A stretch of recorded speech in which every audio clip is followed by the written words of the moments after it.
आज का सत्संग ध्यान पूर्वक पूरा जरूर सुने। घर में सुख शांति समृद्धि के लिए ये खास बातें जरूर ध्यान रखें। आप सभी लोग जो अपने घरों में दीपक जलते हैं, उसकी बाती का पूरा जल जाना या बच जाना क्या संकेत देता है? आपके पूजा, घर, मंदिर और खास अवसरों पर जैसे कि दीपावली, व्रत और अन्य धार्मिक अनुष्ठानों में दीपक जलाने से जुड़ी है। क्या कभी सोचा होगा या देखा होगा कि जब आप दीपक जलाते हैं तो वो आपके जीवन में कौन से संकेत दे रहा है? क्या आपकी दीपक की बाती पूरी तरह से जल जाती है या वह अधजली रह जाती है? और क्या दीपक की बाती पर फूल बनने का क्या अर्थ क्या होता है? क्या आपको पता है कि पहले से जले हुए दीपक में बाती जलाना आपकी परेशानियों का कारण हो सकता है या नहीं? और कितने समय तक, कितने सालों तक एक ही दीपक का उपयोग करना शुभ माना जाता है या अशुभ? आज हम इन सभी रहस्यों का पर्दाफाश करेंगे और जानेंगे कि दीपक आपके जीवन में खुशहाली या बाधाएं कैसे ला सकता। तो भक्तों, आपको जानकर हैरानी होगी कि आप अपने पूजा घर के मंदिर में दीपक जलाते समय अगर ये गलती करते हैं तो आपको इसका परिणाम जरूर भुगतना ही होगा। दीपक की बाती का पूरा जल जाना और बाकी का बच जाना भी अलग अलग संकेत देता है, जो आपके लिए जानना बहुत जरूरी है। जब हम पूजा करते हैं तो हमारा दीपक कभी कभी अचानक से बुझ जाता है और कभी कभी ऐसा होता है कि हमारी पूजा होने के बाद हम उस दीपक को भगवान के सामने जलता छोड़ देते हैं, लेकिन कुछ समय के बाद में दीपक खुद बखुदा जली बाती और घी बचा रह जाता है। और कभी कभी तो हमारे दीपक की बाती पूरी जल जाती है और उसमें फूल भी बन जाता है। तो इनके अलग अलग नकारात्मक और सकारात्मक परिणाम होते हैं। तो सबसे पहले ये जानते हैं कि अगर हमारे दीपक में फूल बन रहा है तो इसका क्या मतलब होगा। प्रिय मित्रों, अगर हमारे दीपक की बाती में फूल बन रहा है तो इसका सीधा सा मतलब है कि भगवान ने हमारी प्रार्थना को स्वीकार कर लिया है और वह हमारी पूजा से प्रसन्न है। इसका संकेत वह बाती में बने इस फूल के माध्यम से देते हैं। अगर आपके घर में दिव्य शक्तियां मौजूद हैं और आपके साथ साथ वह भी ईश्वर की पूजा में अपना ध्यान रखती हैं, तो आपकी दीपक की बाती में एक से ज्यादा फूल बनते हैं और कभी कभी साथ ही किसी भी देवी देवता का रूप भी दिखने लगता है। तो अगर आपके दीपक की बाती में फूल बन रहा है तो आप सच में बहुत भाग्यशाली हैं। इसी के साथ दीपक जलाने के भी कुछ खास नियम आपको जरूर जानने चाहिए। भक्तों, अगर आप पहले से जले हुए दीपक में अपनी बाती रखकर जलाते हैं तो ऐसा करने से दुर्भाग्य आपका पीछा कभी नहीं छोड़ता है। अगर दीपक में पहले से जली हुई बाती की राख या फिर रुई और कालिक है और आपने अपनी बाती इसमें रखकर जला दी तो ऐसा करने से भगवान आपसे प्रसन्न होने की बजाय नाराज हो जाते हैं और आपको इसके बहुत ही भयानक परिणाम देखने को मिलते हैं। आपके बनते हुए काम बिगड़ने लगते हैं, आपकी तिजोरी का धन खर्च होने लगता है और आपके धन आने के सारे रास्ते भी बंद हो जाते हैं। तो हमेशा ये ध्यान रखें कि जब भी आप दीपक जलाएं, आप हमेशा साफ सुथरे दीपक का ही इस्तेमाल करें।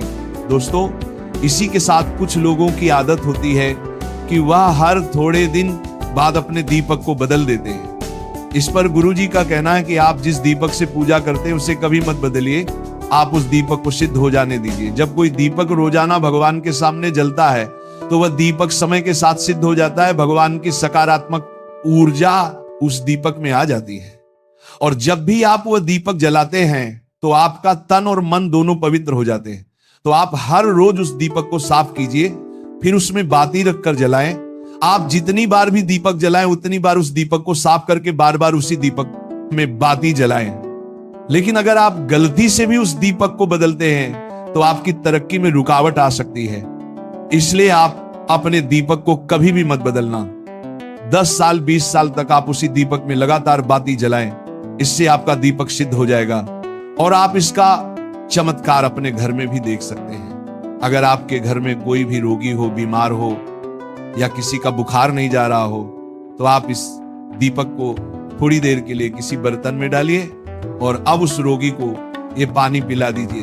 10 से 15 मिनट के भीतर उसका बुखार उतर जाएगा। वहीं अगर आपके घर में किसी को नजर लगी हो या फिर आपके व्यापार में किसी की नजर लगी हो, आपका धंधा अच्छे से नहीं चल रहा हो, तो भी आप इस दीपक को तांबे के बर्तन में पानी भरकर उसमें डाल दीजिए और रात भर के लिए छोड़ दीजिए। अगले दिन सुबह पानी का छिड़काव अपने घर में और अपनी दुकान पर करिए। ऐसा करने से आपको साफ साफ परिणाम दिखाई देंगे, क्योंकि जब हम लगातार एक ही वस्तु का प्रयोग अपनी पूजा में करते हैं तो वह वस्तु शुद्ध हो जाती है। भगवान की जो ऊर्जा होती है वह उस वस्तु में समा जाती है। तो कभी भी अपने मंदिर के दीपक को बदलने की गलती ना करें। दोस्तों, अगर आपके मंदिर का दीपक टूट जाता है या फिर खराब हो जाता है या खंड हो जाता है, तभी आप उस दीपक को बदल सकते हैं। लेकिन फिर भी आप उस दीपक को ना फेंक, बल्कि इसे अपने घर में संभाल कर रखें, क्योंकि यह भगवान की सकारात्मक ऊर्जा का भंडार होता है। वहीं अब आपको यह भी बता देते हैं कि अगर आपके दीपक की बाती पूरी नहीं जलती है और आपके दीपक में घी बच जाता है तो इसका क्या परिणाम होता है। सबसे पहले ये देखिए कि अगर आप किसी भी पेड़ पौधे की पूजा कर रहे हैं और पूजा में जलाया हुआ दीपक पूरा नहीं जलता या फिर उसमें घी बच जाता है, तो इससे आपके घर में बीमारियां घर बना लेती हैं और ये बीमारी कभी भी आपका पीछा नहीं छोड़ेगी। तो जब भी आप किसी भी पेड़ पौधे या मंदिर के बाहर किसी भी स्थान पर पूजा करें तो यह ध्यान रखें कि उसकी बाती पूरी जले और उसमें घी बचा हुआ ना हो, क्योंकि ये आपकी अच्छी सेहत के लिए बहुत ही अच्छा प्रभाव देगा। वहीं अगर आपके घर के मंदिर में दीपक की बाती पूरी नहीं जलती और पूजा करते समय दीपक बार बार बुझ जाता है तो जरूर आपके घर में नकारात्मक ऊर्जा का वास है और ये आपकी पूजा में विघ्न डालने का काम करती है। दोस्तों, हमारे घर में अगर कोई बुरी शक्ति होती है या फिर कोई ऐसी ऊर्जा होती है जो ये नहीं चाहती कि आपके घर में भगवान की कृपा हो और सकारात्मक ऊर्जा हो, तो ये आपकी पूजा सफल नहीं होने देती, क्योंकि भक्तों एक वातावरण में एक ही तरह की ऊर्जा रह सकती है, या तो सकारात्मक या नकारात्मक। जो बुरी शक्तियां होती हैं वह ये कभी भी नहीं चाहती कि आपके घर में देवी देवताओं की कृपा हो। अगर आपके घर में भगवान ने अपनी कृपा की तो उन बुरी शक्तियों और ऊर्जा का प्रभाव खत्म हो जाएगा। इसलिए ये शक्तियां चाहती हैं कि आपकी पूजा में रुकावटें आए। इन्हीं के प्रभाव से हमारा दीपक बार बार बुझ जाता है या फिर दीपक की बातें पूरी नहीं जलती। इस सब से बचने के लिए आपको सच्चे मन से भगवान का स्मरण करना चाहिए। जब भी आप दीपक जलाएं, भगवान से प्रार्थना करें कि आपके आसपास जितनी भी नकारात्मक ऊर्जा हो वो आपसे दूर रहे और भगवान की कृपा आप पर बनी रहे। ऐसी शक्तियों से बचने के लिए जब भी आप दीपक जलाएं, गंगा जल से एक गोल घेरा बना लें और उस घेरे में दीपक को रखें, क्योंकि दोस्तों गंगा जल को बहुत ही पवित्र माना गया है और महादेव का वरदान भी गंगा जल को प्राप्त है। गंगा जल में सबसे पहले तो कोई भी बुरी शक्ति प्रवेश नहीं कर सकती, इसलिए गंगा जल कभी खराब नहीं होता और हर तरह की ऊर्जा को सकारात्मक ऊर्जा में बदल देता है। अगर आप गंगा जल से बने गोल घेरे में दीपक को रखेंगे तो ये आपकी पूजा में किसी भी शक्ति को बाधा नहीं बनने देगा और कोई भी नकारात्मक शक्ति आपके दीपक को बुझा नहीं पाएगी। आप निर्विघ्न अपनी पूजा संपन्न कर पाएंगे और देवी शक्तियां भी आपके जीवन में अपनी कृपा और आशीर्वाद बनाए रखेंगी। ये जो हमें दुख मिलते हैं ना, ये पाप के कारण मिलते हैं। लोग मारे घूम रहे हैं, दुख मिटाने के लिए सोचते हैं कोई जादू कर दे, कोई टोना कर दे, कोई जंतु बांध दे, कोई आशीर्वाद दे दे। अरे काहे को पागल हो? यदि तुम अच्छे आचरण करते हो, भगवान नाम जप करते हो, सधर्म से चलते हो, तो तुम्हें किसी से आशीर्वाद मांगने की जरूरत नहीं। बात मान लीजिए, प्रार्थना मान लीजिए।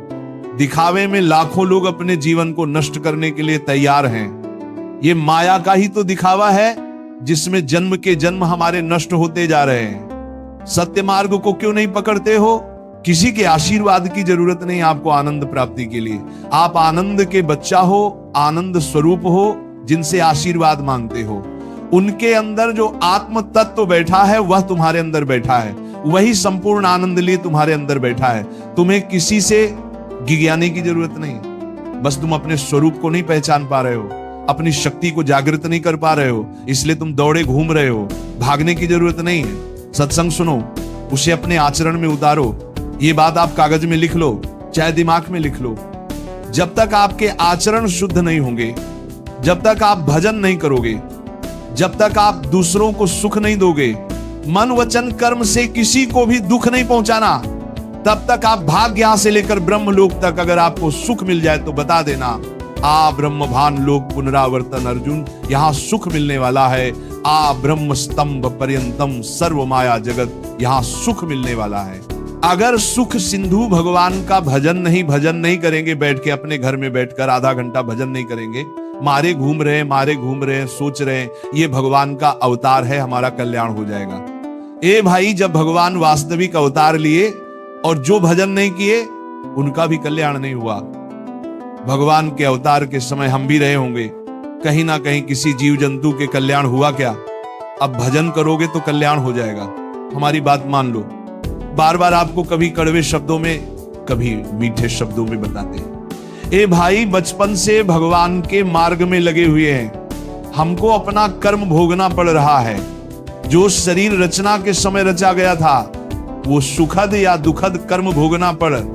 रामकृष्ण परमहंस जी के कैंसर था, भाई जी हनुमान प्रसाद पोदार जी के उदर में कैंसर था, बड़े बड़े महापुरुषों को भोगना पड़ा। तो प्रारब्ध को भोग लो, ये भोगने की सामर्थ्य नाम जप से आ जाएगी और नाम जप करके जन्म मरण के चक्र से मुक्त हो जाओ। मान लो मेरी बात। क्या वृंदावन की परम पावन रज से बढ़कर त्रिभुवन में कोई रज है? इस रज में बैठकर तुम्हें आनंद नहीं मिल रहा तो कहां मिलेगा तुम्हें? क्या भगवान नाम से बढ़कर कोई अमोघ शक्ति है जो भगवान को अधीन कर सके? सुमीर। ऐसे ही प्रेमानंद महाराज जी का वीडियो देखने के लिए आप हमारे प्रेम शक्ति चैनल को सब्सक्राइब अवश्य करिए।